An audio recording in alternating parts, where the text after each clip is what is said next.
Hi, everybody. I'm going to share my screen and let's see. This is always the fun part. Cool. Here we are. Cool. Hi, everyone. So my name is Christopher Mathews, and when I present work, I usually go under Christopher Mathews form view, which I'll explain to you. And so I was invited to talk about experimenting with dance, which is something that I do. Basically, I do a lot. For me, I could try to play with dance or choreography quite a bit. And I'm going to present a lot of things today. And if you have any questions, feel free to ask also, as well as if we really get in depth about one thing that's totally cool. I don't need to show you everything, or I can show you that and more, and we can just hang out and watch videos. So let me see how this works. Ooh, I think. There we go. I don't know how I did that. But I know the series is called Let the Body Speak, but I've titled this sort of Let the Body Play because it's also something that I work with. And here's a little things about me. I'm a performer, I'm a choreographer, visual artist, and curator. And people who know me know that I absolutely love anything about dance. I don't care what type of dance it is, what you're doing with dance. If it's dance history, I'm just a kind of like nerd about it. And it's been really important for me also, as I have started to develop work, to really acknowledge some identities about myself, being neurodivergent. And I'll talk about that in a little bit, but also being a working class artist, because the contemporary dance scene is quite, well, it does favor, it favors, or the system works in favor for mostly middle class and above. And so working class artists, there's always something around trying to navigate the system. And that's, for me, it's really important to also acknowledge also how our working class bodies are presented in dance. But yeah, the thing is, I am really a lover of pop culture, and I was a club kid. And as it just says there, I absolutely love Janet Jackson. And these are things you're going to start to see in my work, which is why it's important for me to acknowledge. I think, oh, this works. So I wanted to tell you about formed view, which is how I present my work, because actually, as I make work that I felt like as a dancer, I was always acknowledging the labor that goes behind it. And that, yes, the choreographer's name is on top, but it's an ephemeral art. So it's the people who are also making the work is also a part of the authorship of that. And so I wanted to make an agreement that with the performers, that I am acknowledging that though I'm shaping the way that the work is, I acknowledge that they're also a part of the process of creation or the authorship, because it is their bodies that are performing it. So in a way, this formed view allows me to not claim sole ownership to the work that I make. But so experimenting dance, I sometimes question, I try to experiment dance as a form, which I'll show you, or sometimes you'll notice in my presentation that I try to think about, actually, is it choreography that I'm playing with? Or is it the mode of presentation? So it may be a dance piece, but is it on film or video, or is it not in a theater? Is it in public space? Like, that's how I really experiment. So sometimes I take the traditional and put it in the non-traditional, or I put the non-traditional into the traditional, which I'll show you a little bit later when I talk about curation, because for me, I curate exhibitions amongst theater spaces. I'm really interested in how can we investigate theater spaces, and not just the audience sits here and the performance happens there. So that's, for me, is kind of ways that I really also experiment with the format of presentation. This is the ways that I really play with dance and choreography. I make sculpture, I make video, I make installation, collages, drawings, hangouts, and curation. And I'm going to kind of try to break each of those down. And I also will not just present my work, but I'm going to present some other artists that I work with or are aware of, who I think are doing similar things. So you can kind of see a spectrum of how people are doing, working with dance, but expanding its field or playing with it or experimenting and having fun. So this is really important. This may get messy. and the reason they say it's going to get messy is because of my interest, and also I have ADHD, which is attention deficit hyper disorder, which means that I'm not so focused. So, and I use that within my work. I play with that. I don't sit in one category. I play with lots of different things. So you may see that I'll present something as a video work, but it also at the same time it's working with collage and so this is where I tried to organize this to be super organized, but I'm not organized. I'm a messy due to being neurodivergent. And I just want to also say that some of the works that I'm presenting with the people that it's my interpretation of how I see their work, and that's because also I'm a curator, and I look at work and think about how do I want to shape that and present that. So when I do talk about other people's work, I'm not speaking from their voice, and so I will give you some links later on, so you may want to go look at some of the stuff that I'm putting forward. And so this is something I have to, a couple of years ago, or not a couple of years ago, but several years ago, I received this feedback because I was making very serious work, and I'm not a very serious person, as you can see. I'm wearing a snakeskin shirt, and like I just, someone told me, you need to have more fun. And so, not that I'm saying every artist should be having more fun with their work, but for me, I needed to unleash this crazy sort of, I ate a lot of sugar as a child kind of fun. And so my work, I have been really trying to think about, not only is it fun, but it is political, but I should be not, even though I want to do political work, I don't want to be very serious about it. I want to find politics in humor or politics in the fun. And I have such a, there's no reason why I should be having fun in my daily life and not having fun in my work. So that's it around kind of my intro.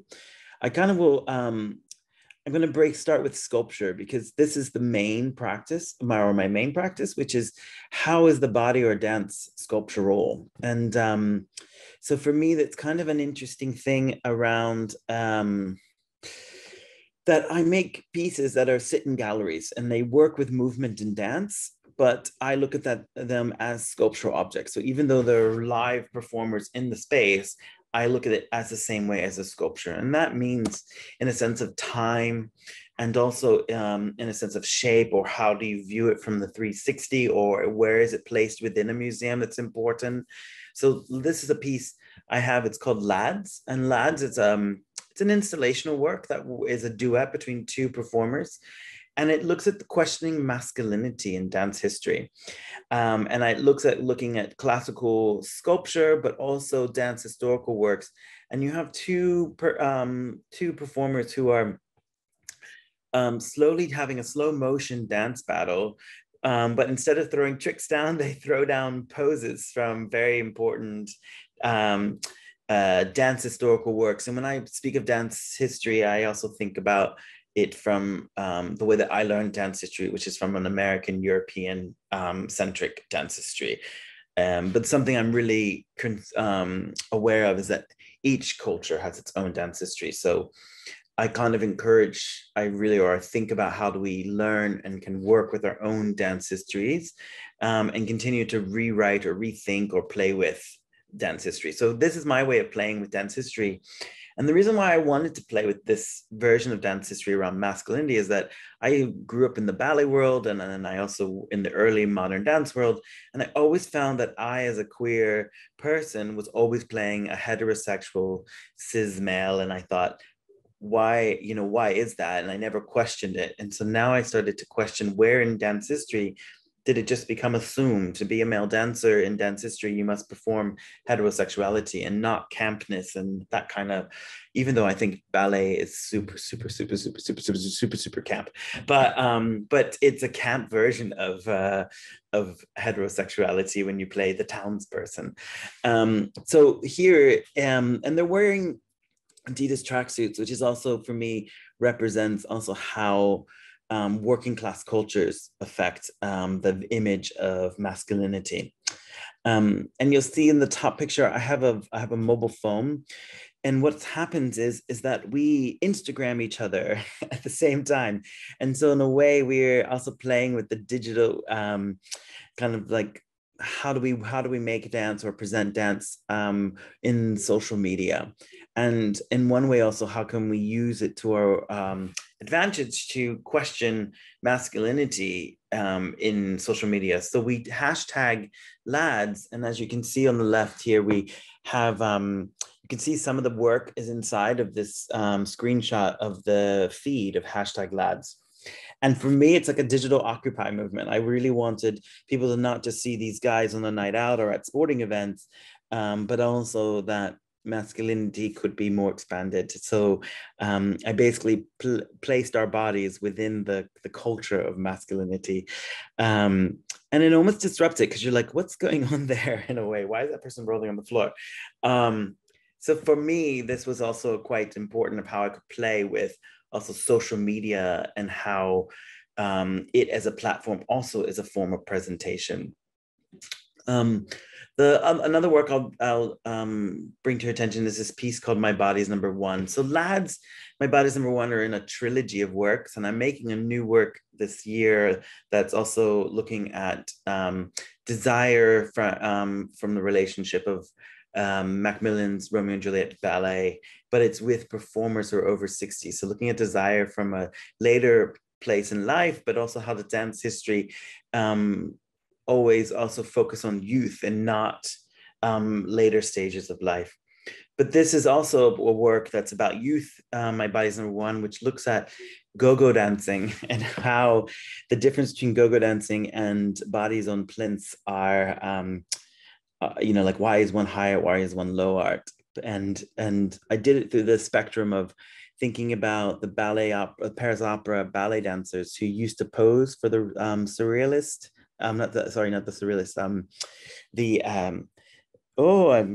I lost my art history, but basically, you had these ballerinas who were also posing for artists, and you have this famous Degas sculpture, expressionist, not surrealist, expressionism, and they this kind of strange position that the dancer was posing for art and dancing, but also they were also bodies were there to be desired, and also they're also sometimes prostitution, and how prostitution in dance history is also it's a thing that's we're still working with and unpicking and trying to break those hierarchies.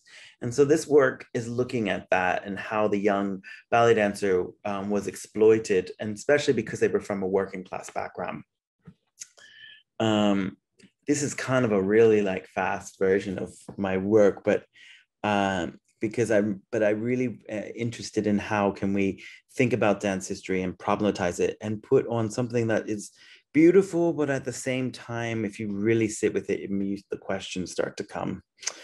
So another aspect of dance I really work with is video, and I think about how moving image is choreographic and how it is a presentation, and so we have a way of shaping the way that people see the body.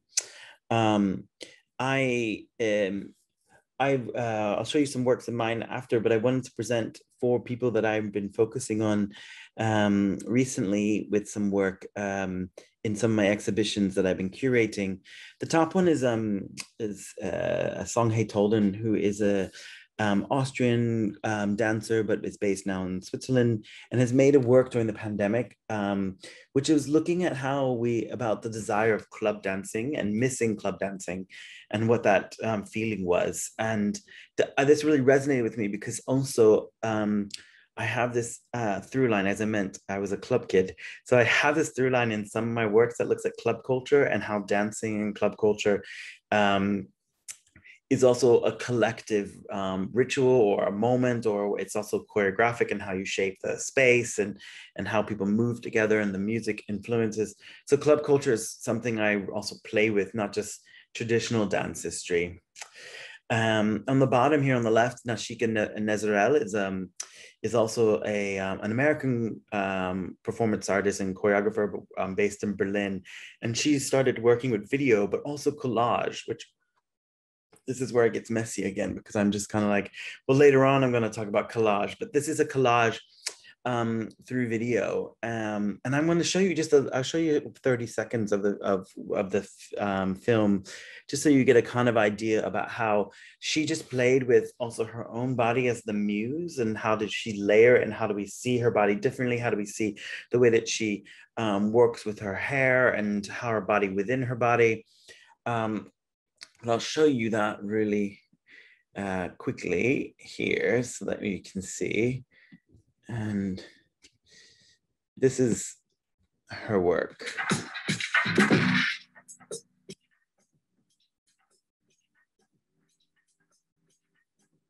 We can't see that, Chris, I don't think. Can't see it. You might have to stop sharing and then reshare, maybe. Ah, okay. All the logistics. Oh, new share. This one. Perfect. Can you see now? Yeah, that's it. Yeah. Awesome. Okay.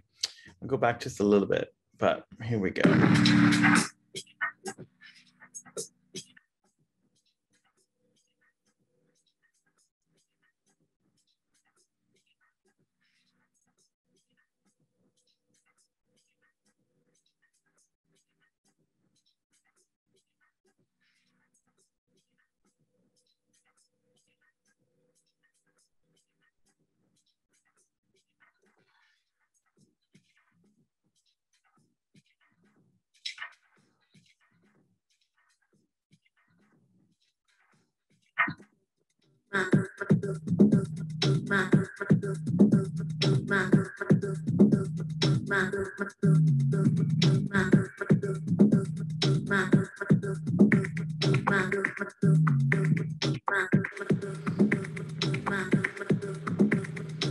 So this is one of the works she's been making, and she's been experimenting more and more with how the layering of the image and becomes a choreographic act, not just the movement itself, or how the video editing process is a choreographic act. Tell me if you can see. I'm going to show you one more. Can you still see my screen? Yeah, I can see it. Right, yeah.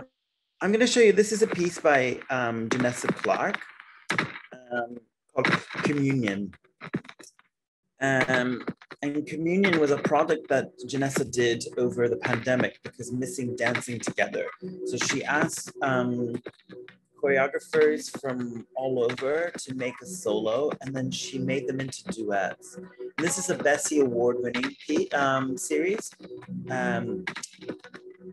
But it was a way to bring people back together, even though we're still confined into our homes.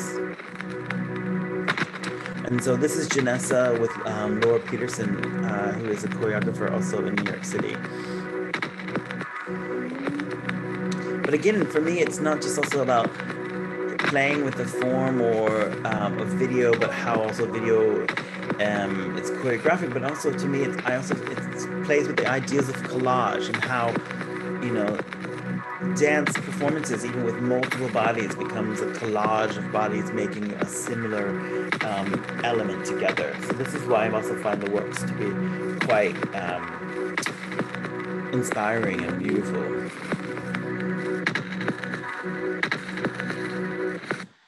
And they're just these short works. I'm going to go back to my presentation, which is, I think, this one. Yeah, cool. So as you can see, Janessa and Nashika are working not only just with the form of video, but also with the element of collage as a choreographic act. And the last person is Fenia Kotsopoulou, and she's a Greek choreographer who's based in the UK, who has been exploring also identity and gender, but not through video dance, but also looking at how culturally her work through her culture, through Greek culture, how to also those ideas of masculinity or gender or just identity politics are explored. And this is a piece that's called It Has No End, which is actually a kind of eulogy to Diane Torr, which is one of the, it's an American performance artist who was influential in looking at identity politics in performance through drag king performances. And so Fenia made this work in relation to Diane's thoughts and politics and concepts and missions within performance. And this piece is it's an award-winning work that's been traveling and now is also sits in the archive, I believe in the Singapore Dance Archives or the Taiwanese Dance Archives. It's performed, it's also been in multiple film festivals, but you can also see the work online. But for me, I'm also really, I love how she plays with the camera. It also reminds me of early works by Maya Deren, who is kind of the mother of dance for camera, and how the dancer is also in duet with the camera. And that's also quite a beautiful way of thinking about choreography, that you're not just with the dancers with you or the dancers in the room, but also the camera itself plays a role in the performance or the movement or how the movement's created. And so these are a couple of ways about how people are experimenting with video. I did a couple, I'll show you two series of mine, this is called Untitled Video Portraits, which is, I'll show you another little clip of this while I tell you a little bit about this project. Oh, nope, that's, I'll do, exit.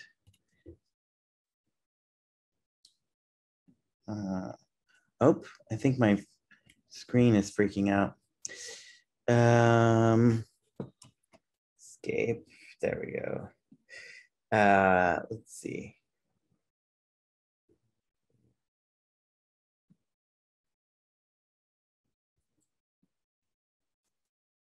So this series, I wanted to play with the idea of how music video dance has choreography. I had kind of was exploring earlier how the body is presented in music videos. And for this piece, I was looking at also how portrait are also choreographies. And in music videos, they have these moments where they're just singing to the camera and playing with the camera. And I just wanted to look at that as a movement. And also being a larger, I think people also don't, I wanted them to see the body in a kind of way that makes them face the larger body that's not necessarily the dance norm. And so I took diva pop songs and I just performed with my face, and they become portraits, and there are 10 portraits that played 10 different diva pop stars.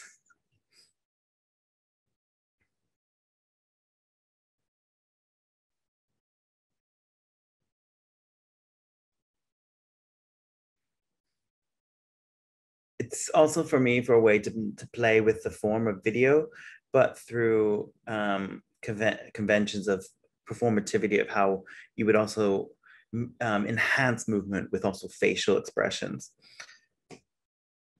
So here we are.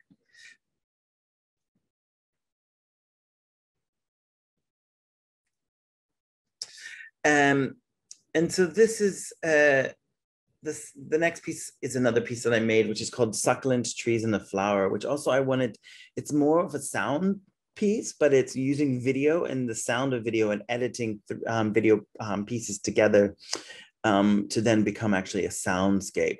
And I was interested also in how the history or the composition of techno music. So I took found sound from a village in Spain where I was doing a residency. I would go out late at night when everybody else was either in bed or just getting into bed, and I would just record the sounds of the city. And then through chopping up and editing, I played with the composition to make a kind of a techno beat that either composed itself and then broke itself down. And I play with also the elements of fashion and gender, because I'm working with that too, with as a performer with an artist, Trajal Harrow, who I'm dancing with at the moment, and how fashion is in a post-structuralist pre-queer theory is playing with gender and the gender binary. And we're not necessarily talking about non-binary at this point of politics with post-structuralism, but we are talking about blurring the lines between the binaries of gender identity. So also you see this performer who's moving very like fashion, walking and dancing and stuff, but you never really see their face. You only get a little bit of the chin, but you never ever get to see the face. So then you're seeing this sensual sort of feminine way of moving, but you're not actually recognizing the person that's and it's again playing mannerisms. Why do we associate mannerisms? And mannerisms to me are also movement and choreography. So I wanted to play again with coming out of the portrait series, again, how can I further that thought of playing with mannerisms as choreography and gesture? But also playing with the form of video. How does video editing, composing the edits of a video is like composing a dance in the same way. And you make choices to edit things out or add repetition in the same way that you play with composition in the dance studio of a work. And at any point, if anyone has any questions about the work or you want to talk more about it, just let me know. I'll just kind of keep rolling through some of the stuff that I do, because I think one of my superpowers of being ADHD is that I have a multiplicity of interest or playing around, and I never stick with something really fully. So I get a little bit bored. So then that's why I picked up drawing, and that, so that's, I kind of used that into my practice, is playing with my ability to get bored and desire something new. So this is why I have a plethora of things that I'm experimenting with. But also, so I'll move into installation. So I talked about how I made sculptural works, but I wanted to also make installational works where it was more about experiencing dance. How do you not as a spectator just sit and watch dance, but how or in some way blur the line between spectator and dancer. And so I believe installation does that. The first work I was, it's called A Star is Born in a Disco. And for me, I was curious about how nightclubs also play into dance history. And one of the things I really loved about Nureyev is that Nureyev knew he was such a great dancer, but he also knew for him to be famous, he had to play with celebrity, so like being a celebrity. He knew that being a celebrity was a certain way. And we're talking, it's Nureyev. So we're not talking about, reality televisions and TikTok. He's doing what we are now doing on TikTok, which is the influencer, but he was trying to be an influencer in the real world. So he knew after his performances, he needed to be present or visible. So he would go out clubbing after performances. He would be seen on the dance floor at the Studio 54 and be photographed. And so he knew that was part of the game of not just being a great dancer, but to be a famous dancer, you have to be like the Hollywood actor. You have to be seen, you have to be present. And he used that through the club culture. And for me also, I was very interested in club culture, being an ex-club kid. And so I made this installation that is inside of dressing rooms. I made discos so that the spectators could go into the dressing rooms, and I replaced all this the light bulbs in your makeup mirrors with these rotating disco ball lights, and it really turned the whole space around in the sense of blurring the line between performance and discos. But also for me, there's something beautiful, because discos are these places where we could go and explore our identity. So they were dark, intimate, underground spaces, and they're in dressing rooms, which the spectators never usually get to go to. So I'll talk about where this is presented in the show itself, as well as in my curation section. But the idea that, the audience is going into the dressing room, which is not necessarily the space that they're allowed in. So it's about that permission. And, old discos used to be about VIP, who could get past the velvet rope. And in a way, I allowed the spectator to go into that velvet rope VIP space of the dressing room, and have a little dance. So there's not just disco music, but there's disco lights, but there's disco music playing. And it also allows people to have fun and to people to, to just, then look at the work, but also just get lost in the work. This is another installation. It's called Look at That Body. And it's one of my works that's directly related to Janet Jackson. But again, the reason I wanted to be a dancer is because I wanted to dance for Janet Jackson. And I still have this desire that I will be in a Janet Jackson video someday. So if anyone knows Janet Jackson, you can let her know I'm still waiting to show up. But like I always tried to think about, what did Janet Jackson do and say to me? Because her music videos are also so dance related.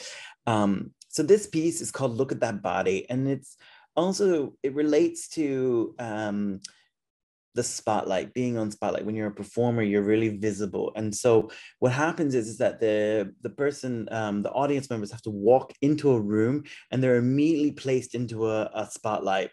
And so again, it flips the spectator to be the performer, to be on view. And the room is completely black. And you actually have to cross through the spotlight to get to the other side of the room. So it's not like you can avoid it. You have to be there. But at the same time, coming from behind that light, I have edited a Janet Jackson song. So you're basically you're being heckled by Janet and her friends being like, everybody at the party, look at that body, look at that body, look at that body, buddy at the party, look at that body, look at that body, look at that body. And so in a way, you're in that spotlight and someone's like, and then someone from the darkness is commanding everyone to look at you. And again, it becomes fun because it's edited in a way that's quite rhythmic. But if you really think about it, it's also thinks about shaming culture, which is, again, growing up as a larger dancer or dealing with my body as an image in dance and not always being successful to the outside eye.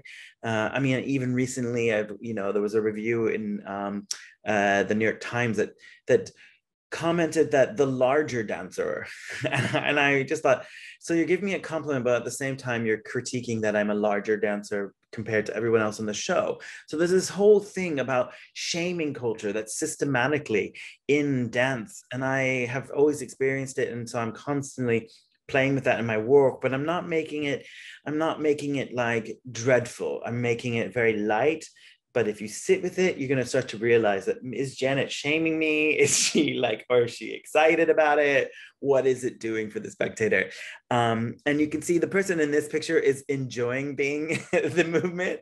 But, it's also some people are like, oh, I don't want to cross that light. It's quite confronting to be on the spotlight. And because when you're in the spotlight, you can't see also behind it.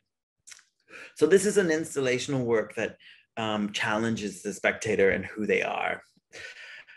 I guess some of the things I also too is I work with text, and not in such conventional ways like academic text, but I kind of think about how could text be a performance, but not necessarily describe the performance. How do we use words to also be performative? Because words are actions, they're verbs, they are everything that we do as performers. So I sometimes make catalogs for my pieces. So this is a series called 20 Remix, which was was basically 20 years into after dancing, I made this installation that looked at my body as an archive. And I basically made a work where that I tried to source every piece that I had ever done and tried to do something with the movement of every work that I'd done in the last 20 years. From my very first dance piece as a young ballet boy, and I just be like tendu and close, tendu, and like just silly, to some of the more big virtuosic movement. But also you'll see that there's names here, and it's a wall text that's basically acknowledging every teacher and choreographer that I have ever worked with, and acknowledging that it also, again, under the idea of where I'm informed view, acknowledges to me that I, as a performer, am also, all these people have shaped me as a performer. So it does acknowledge that I am, Christopher Mathews, is not a standalone person. I am a product of of people who I interact with every day. And that's how the dance world is. We're all collaborating, we're all learning from each other, we're all exploring each other's identities. It's an internationalization happening.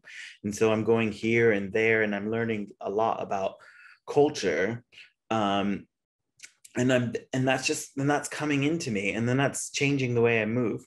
So this is a text work in its simple form. It's just names, but it acknowledges me as a performer. Is based on the fact that all these people have interacted with me and have shaped me into who I am after 20 years. So here is some of the things where I get a bit more expanded. And this is less about dance, but about how you play, or how I experiment with choreography, or experiment with dance history, but not in a not working with the body of like a live body, but working with the body more abstract.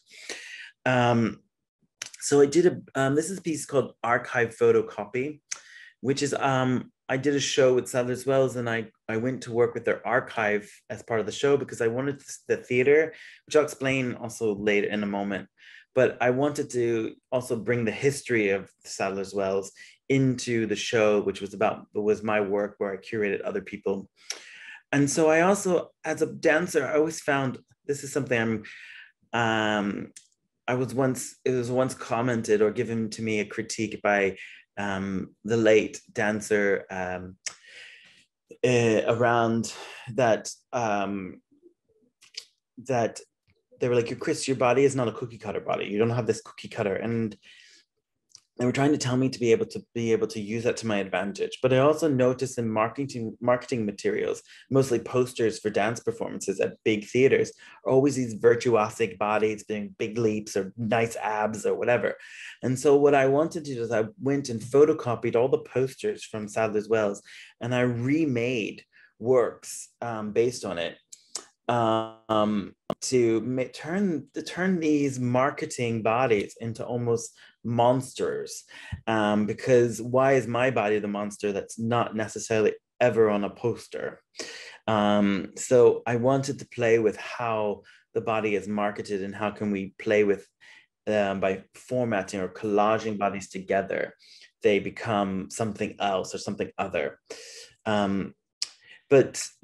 So I also started to do that with Dance Magazine. So I got a subscription to Dance Magazine, and every month I cut it apart and I start to make small collages, and with the photos or the images that are there, because again, it's about representation. I mean, Dance Magazine's become a bit better about representation, but I still feel like I don't see the larger dancers. I don't see, it's very rare. It's so much of these beautiful pointed legs and tights and muscles and big leaps, and that's not necessarily dance. And I feel like also social media is conflicting that movement is dance and not tricks of leaps and turns. And so I wanted to turn that into something else, take the body and reinvent it into something else you can. And so I do this quite every month with Dance Magazine. But here's a couple other. Una Doherty is an Irish choreographer, and they were talking about how during an injury, how could they still work with the choreographic process. And so they found a bunch of old magazines and they started to make collages. And this way they could still think about composition and the body as a political object. But because they were injured, they couldn't move, so they couldn't make dances at the time. And this is a new work by Megan O'Shea, who is a Canadian artist, but she's presenting a lot in Europe, mostly in Berlin and Spain and Ireland. And she's making a new piece called Anatomalia.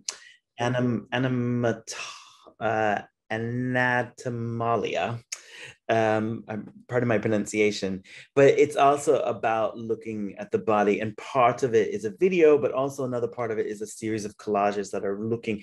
She photographed the performers and then they've put them through different landscapes, and it also shows the body as a site specific, but also because you're just getting these legs, what does it say, or how does the body become something else? Which is, I think in dance we're always trying to think about how the body doesn't can be non-human? How can it become non-human? And by making it non-human, it's playing with the potential or the politics of how we see a leg or a stomach or, you know, an arm, and that's what I really love about this new work. This is a series I made, which is a drawing series called Broken Lines. And because I was looking at sculpture a lot, and I was looking at how sculptures, you know, even, I mean, actual solid sculptures are movement or are performance, or how can we learn from the gestures that they make. But I remembered as a young gay male in New York City, me and my friends used to flirt about, "Ooh, do you think he's gay?" And we'd be like, "Well, he's like, well, look for the broken lines," because I always talk about the campness of broken lines. And so I started to look at sculptures and look at how they have broken lines, and to make these classical sculptures. Like this one you're looking at is actually Michelangelo's David. And I just thought, how is David, you know, camp and homosexual because of how many broken lines he has? So and again, as dancers, we're always reduced down to lines, image. We're an object. And so, and again, I reduced David down to just being a line. Has no identity. And as performers, that's sometimes how we're seen or how we're presented in performances. We're just lines and objects. We're not necessarily humans. I'm not Christopher Mathews. I'm this person moving on stage with lights and costumes and sets and or whatever, or smoke and fog and pyrotechnics and whatever you can put into performance. But you know, at the essence, I'm just a body. I'm just lines. And so this series really is for me to kind of explore it. But I also make them in neon, so that and present them in dark spaces with ultraviolet light, so that again you're just faced to look at these lines, and that comes again playing with the image of shaming culture in the in dance, and how do I find a way to look at it, but also being, you know, the dating scene in society is also about objectifying the body. Who has the best body? Who has the best, you know, who's going to be the best person that I want to hook up with, you know? And that to me is, I also think as dancers, we're sensual bodies, but that's also a reflection of culture, that we have all these dating apps and we're able to just, you know, always find something better and better and better. And we're just reducing people to less humans and more objects. So again, for me, this is where I play with it in my work and how it references society in the sense of how we see each other. But this is something that's come to me in the past couple of years, as I've kind of started getting really into curation, and I started thinking about what is queering curation, and how do I play with curation? How do we make exhibitions fun and political but lighthearted? And how do you curate dance? Like, you know, you program dance so that like there's a show on this day and a show on that day, but how do you curate an exhibition that is about dance and choreography? And I started thinking also as an exhibition, you're moving through space, which is also choreographing the visitor, and it's choreographing the visitor's thoughts by seeing that piece and then that piece and then that piece. And what are those things saying to each other? And so I also think about curation is like planning a dinner party and inviting friends that you think are going to have interesting conversations. And it's for me about how to make dance social and breaking the boundaries between traditional dance and social dance by making traditional dance social. So, you know, and again, it's like, why is one okay and one is not? And why do people feel comfortable doing ballroom or dancing at a wedding, but they don't feel comfortable doing ballet? You know, like, how can I break those boundaries? Just like putting that person in the spotlight and allowing Janet to cheer at them. All of a sudden people are realizing they're performing, or they, you know, and they didn't have to do anything. They didn't have to go to training or spend thousands and thousands of dollars on ballet class. They could just all of a sudden instantly be performing. And so this is what I'm playing with curation. And again, I know I said earlier about experiencing dance and not watching, and that's a big key in my curation.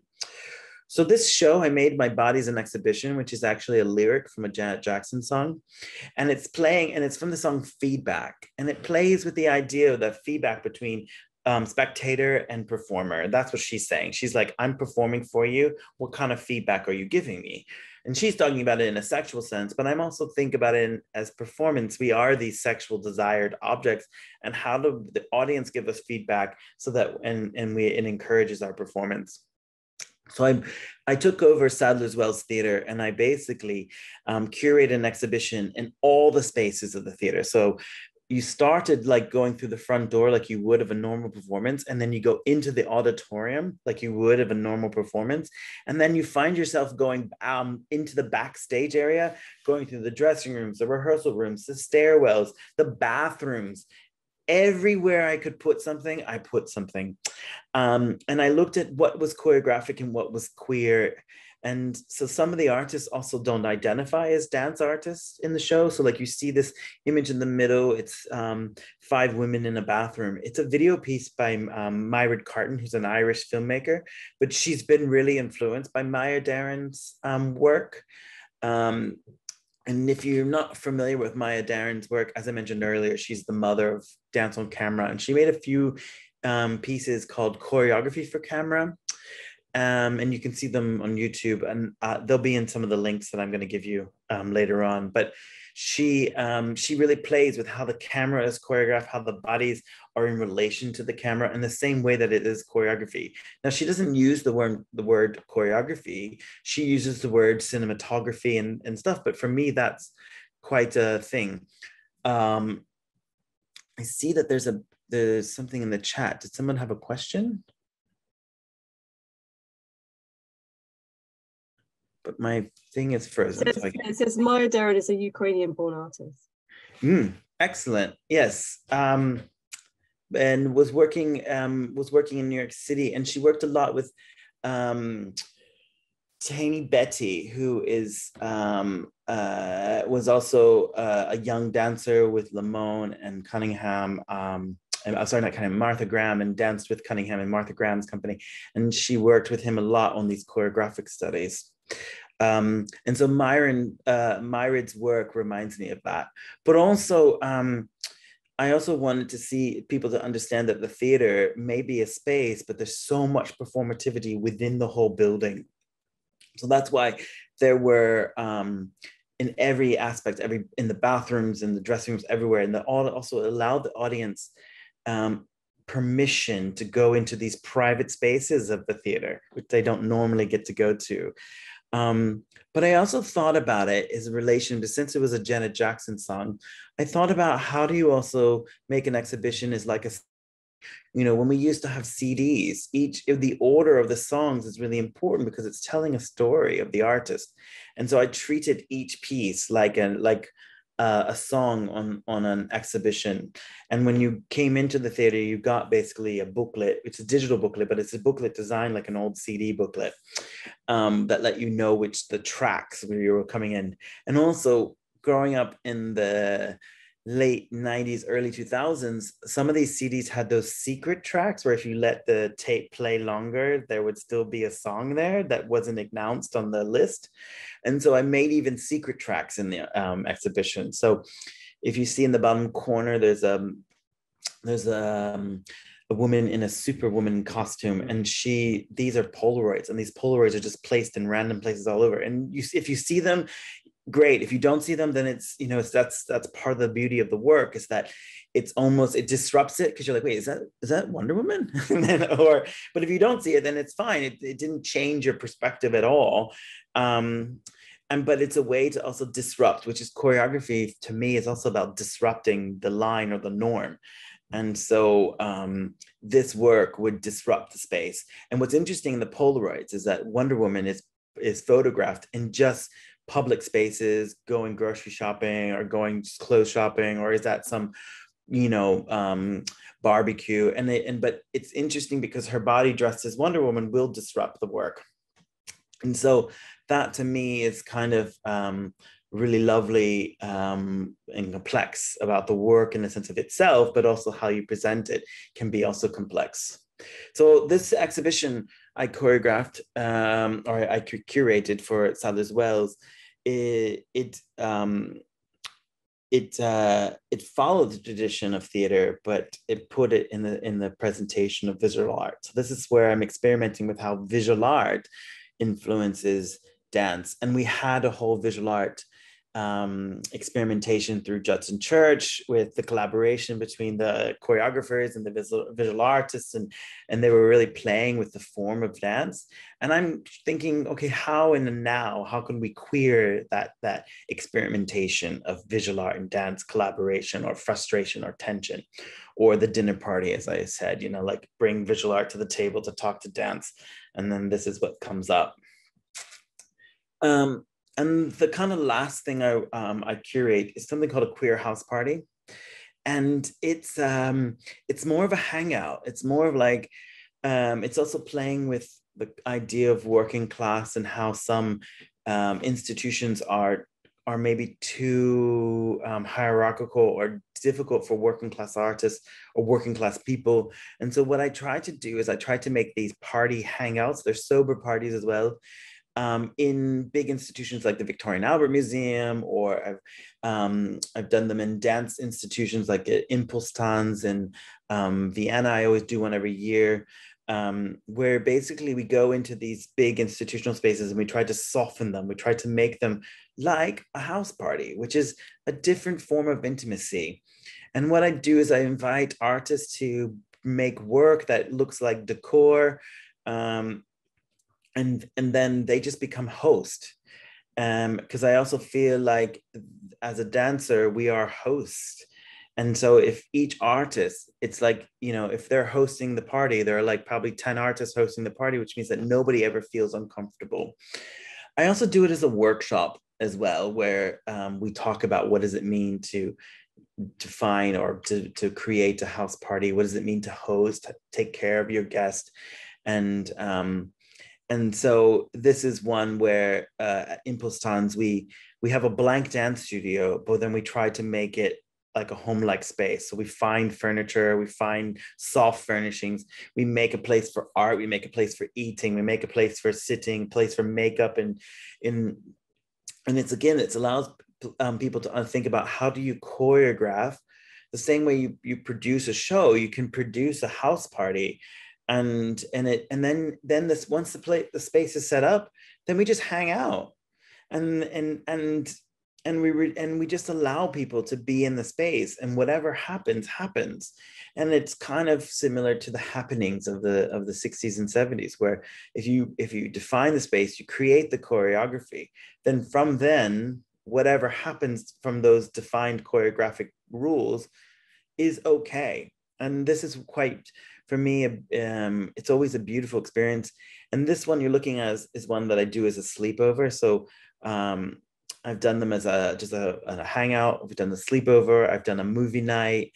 We've made decor where people learn to make wallpaper and other things. They do embroidery, and but it allows people also the choreography of social interaction. And how do we, and how do also public spaces choreograph our social interaction? And so if we can define that to make it also more welcoming, more queer, more safe spaces, then yeah, it's quite a beautiful thing. I always find it really difficult in the morning when we do the sleepovers, because it's like we spent literally 12 hours together now, being really intimate and sharing experience and defining our space. And then we clean it up and then we have to leave. It's always this like, well, I don't want to leave kind of feel, because we really paid attention to each other's sensitivities and what each other needed to stay up over a sleepover. But again, it's how also for me to play with curation by bringing the right artists and the right elements together. It creates something special, and that allows me also to think about how do we experience more than spectate. And so that true is how, from a curator's point of view, can we bring those elements together so that people also naturally not all of a sudden be like, now I'm in a participatory work, but more that they are eased in and the lines get blurred and they don't even realize that they're participating. And it's safe and it's welcoming and it's not so classist and beautiful and high art like you see we're in the studio, and it's kind of trashed, but at the same time it's kind of beautiful and loved and that experience. Another artist who's working is Isabel Lewis, who is a choreographer from the Dominican Republic, based in Berlin or in Germany. And she does these things called occasions. And she talks about what's the 21st century ritual. And so what she does is that she makes these kind of club or hangout spaces, but she identifies all the elements that are a part of it. So she usually works with gardens and plants. So she brings plants into the space, she brings seating. So she's like, so people need places to rest or to sit or perch, and that's part of the performance or the performative ritual. But she also devises sound, and so she speaks or she plays music. She also brings in perfumes. So she's playing with all the five senses. So you have perfumes, and she brings perfumes, and she has a perfumery box that she also just brings up to the people. So the perfumes get blown into your face, but they're not like Chanel No. 5 perfumes. They are actually smells. So she was doing something and she wanted to get the smell of Berghain, that big German techno club in Berlin. And so she worked with a perfumery to get the kind of sweat and salt and all the smells of what Berghain was, and so that she could get people to feel through smell the Berghain experience.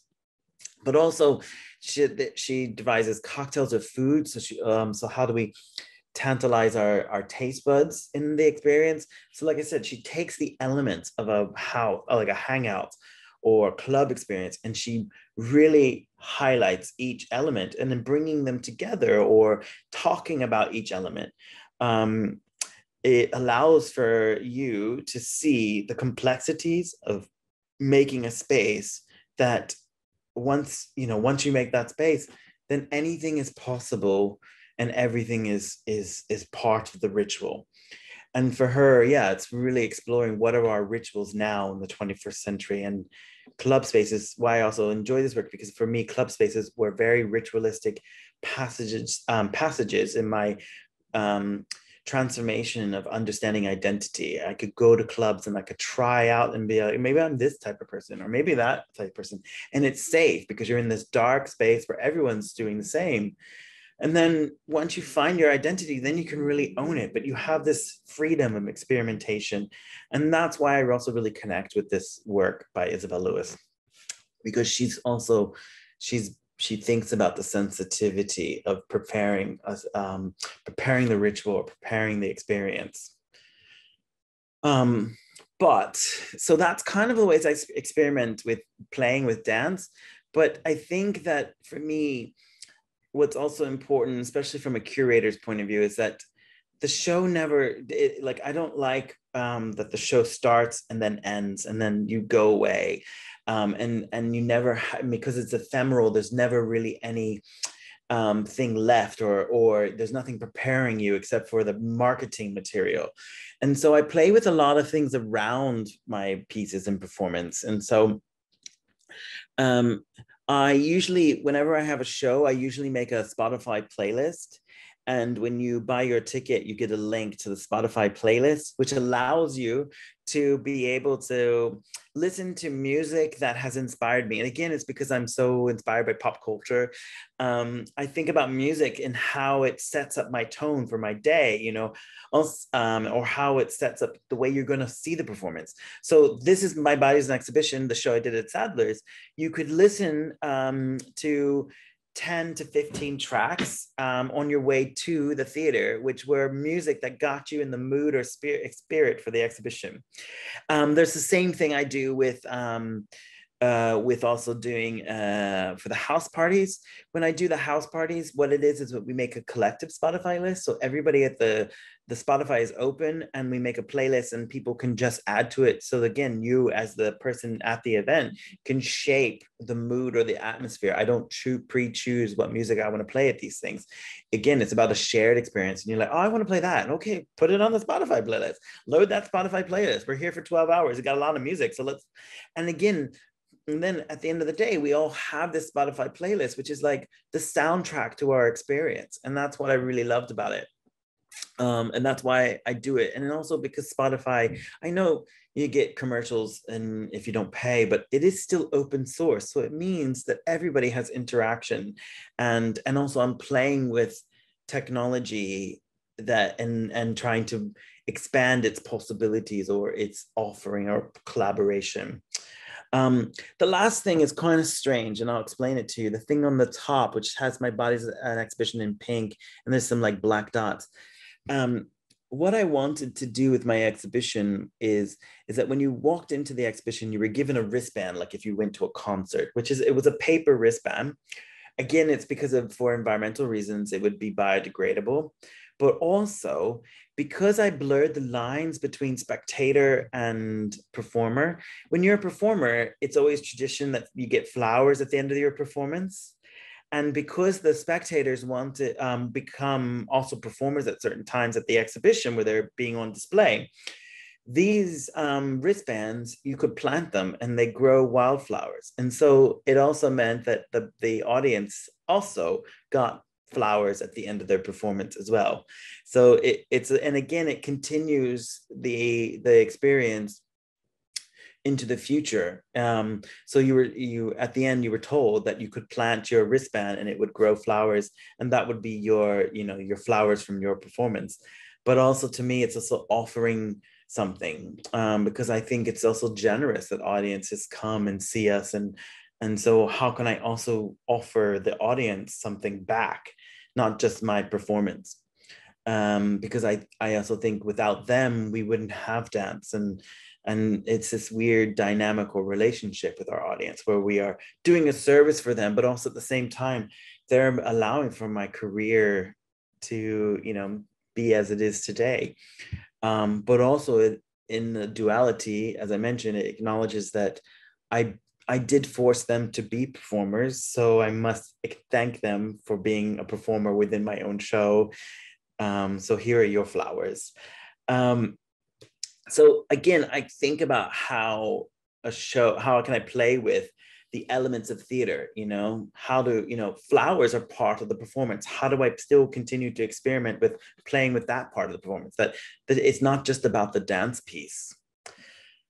So yeah, those are, I just like threw everything at you, but again, like I said, I have this, for me, everything is game. Everything becomes performance. Everything becomes a possibility. How can you make something out of your everyday life? We don't just have to pay for the glitzy lights and fog machines. We can make everything in our life part of our practice, and if we just play with it. But if we, again, something I was always told, that no matter what I do, if it's drawing or something, dance has to be at the heart of it. And so in each work, there is something related to dance, even if it's so buried in there, but it has come from my history of dance. Cool. Does anyone have any questions, or I want to know any more about anything, or?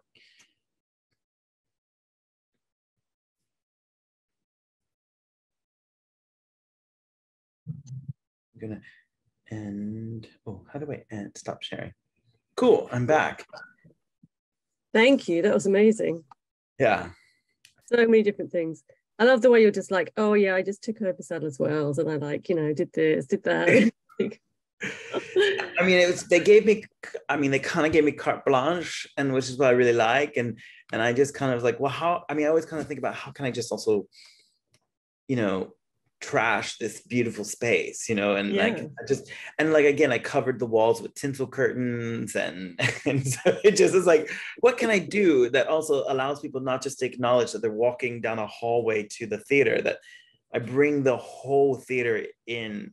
That show was also like a love letter to the theater. When you left, you kind of thought, this person loves not just dance, but loves the theater, as an object, as a building, as an architectural building. So I really, like I said, I love everything about dance, and I'm not embarrassed to love everything about dance. So no, why would you be? Is there any questions that they want to ask?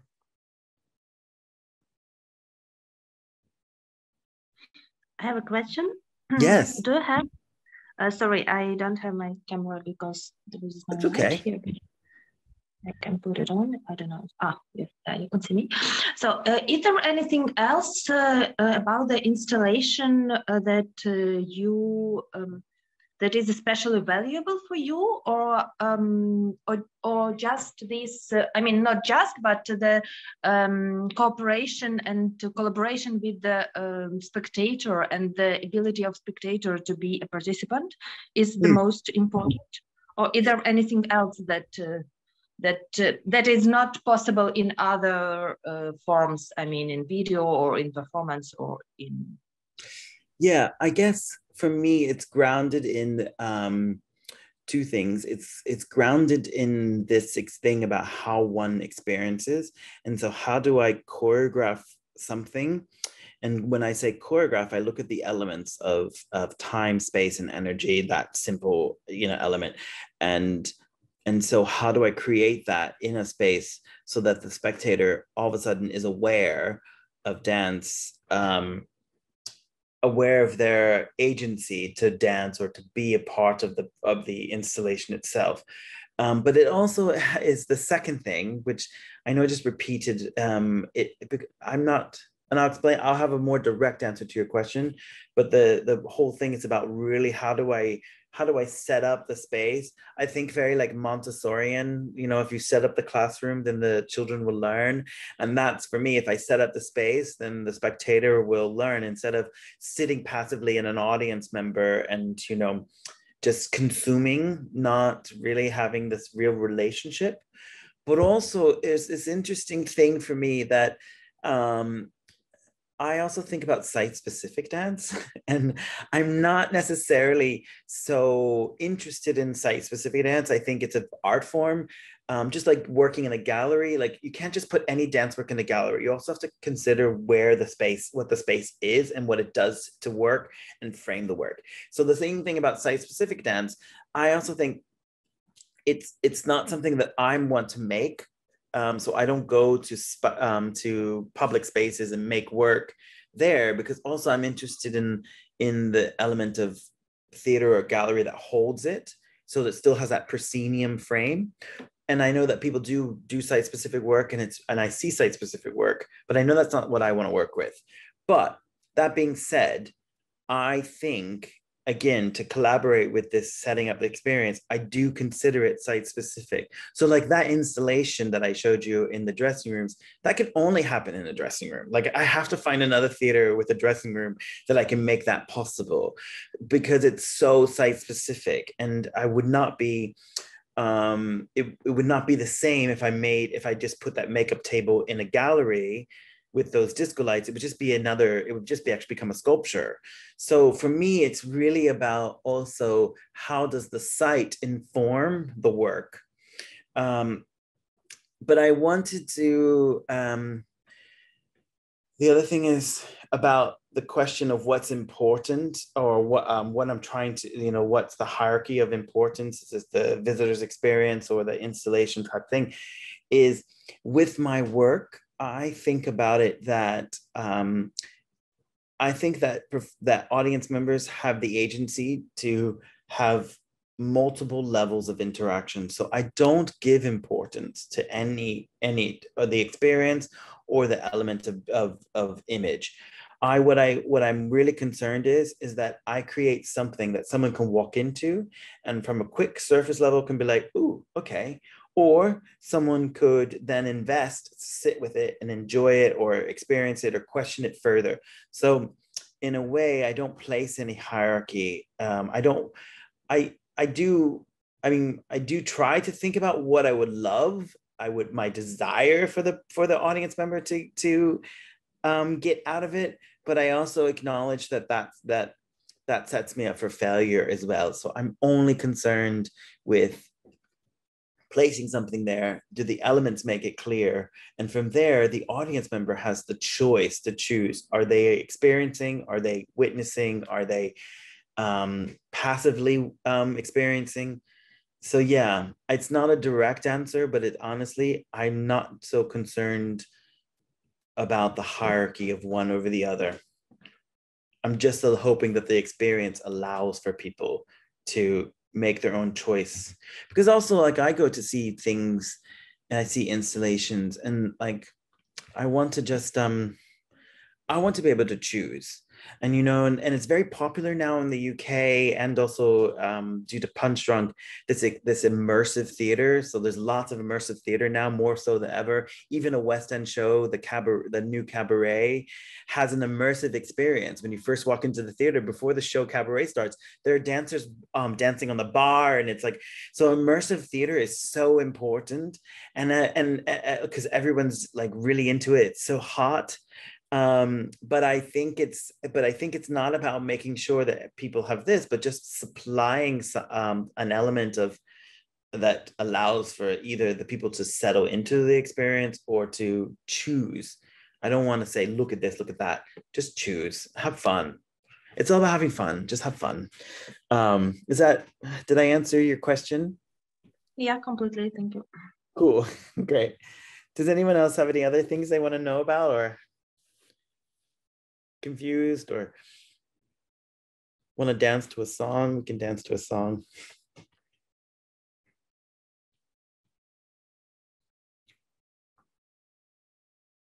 Cool. Well, if you do have any questions, you can ask me later on or email if you don't want to do it here. But and also I will also pass on some links to some of the people I talked about and some of the things that I talked about later on, so you can kind of explore some of the works more in depth. If you're more interested in installation, or you're more interested in video, you can interact with the presentation in a different way to your interest. But like I mentioned earlier, my experimentation with dances has a lot to do with, I don't even know if I'm experimenting with dance anymore. I'm just trying to find ways to use it as an art form. It's actually why I went to do my MA. I got frustrated with just doing dance performances, and I thought I want to do something else with it. So I went to get an MA, and I started to play with different things of how could I use dance to do other things with it? What is its potential to create interaction, or create new images, or create questions, or politics? So, and also how can I continue to have fun with something it's like my first love affair. How can I keep falling in love with the thing that I love? So thank you, everyone.